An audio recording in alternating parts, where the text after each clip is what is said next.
مازال الإيرلنديون يغنوا قصيدتهم الشهيرة The Sack of Baltimore، واللي يقول فيها بيت من أبياتها يقول: إن الجزائري أصبح سيدا علينا، إن الجزائري أصبح سيدا على بالتيمور. أنا نحب التاريخ ونبحث في ثناياه، وتبعت قصة هذا البيت وهذه القصيدة، واللي ما زالت إلى اليوم تغنى كتراث شعبي في إيرلندا.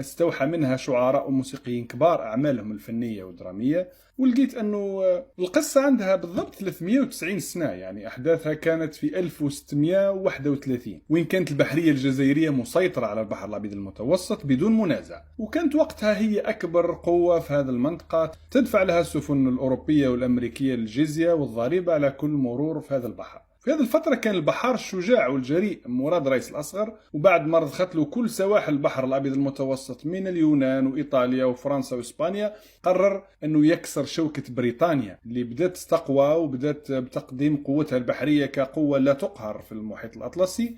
ولهذا قرر أنه يوسع فتوحاته ويغزو بريطانيا وإيرلندا وإيسلندا، وبالفعل جهز مع فريق من البحارة الجزائريين، وانطلق فقط بمركبين كبار واتجه بهم نحو إيرلندا. مراد رايس لما تعدى السواحل الإسبانية والبرتغالية واقترب شمالا من الجزر البريطانية، لقى سفينة حربية بريطانية في الطريق وأجبرها على الاستسلام وأسر كل اللي كانوا فيها وقادها معه ضمن رحلته نحو إيرلندا. وفي يوم 20 جوان 1631 وبعد منتصف الليل بقليل وصل للشاطئ لمدينة إيرلندية في الجنوب اسمها بالتيمور. نزل بالجنود تاعو واقتحم القلاع والحصون وأسر مئات الإيرلنديين والبريطانيين. البريطانيين بالمناسبة كانوا في الأصل مستعمرين جدد لهذه الأرض إيرلندا، ما كانوش سكان الأصليين. وبعد طلوع الشمس كان الجزائريون قد أنهوا مهمتهم، حيث ربطوا أكثر من 200 إيرلندي وبريطاني، كتفوهم وحملوهم في سفنهم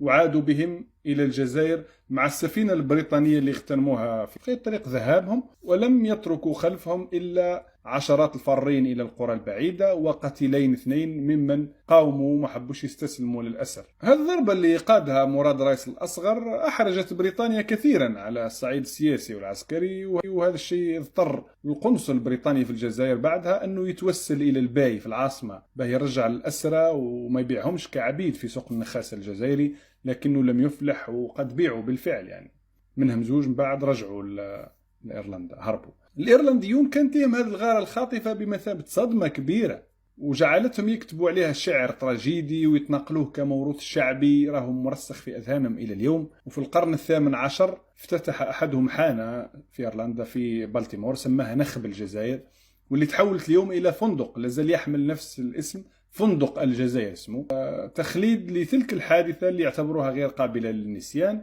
وبعدها بقرن كتب شعراء آخرين قصائد وأعمال أدبية عن هذه الغارة، غارة بالتيمور في إيرلندا. وفي السنوات الأخيرة أكثر عادت الحادثة إلى الواجهة من خلال معزوفات موسيقية حزينة يعزفها الإيرلنديون، وأنا شفت بعضها على يوتيوب. وصنعوا أيضا تمثال مراد رايس الأصغر بملابسه البحرية الجزائرية وحطوه في المتحف.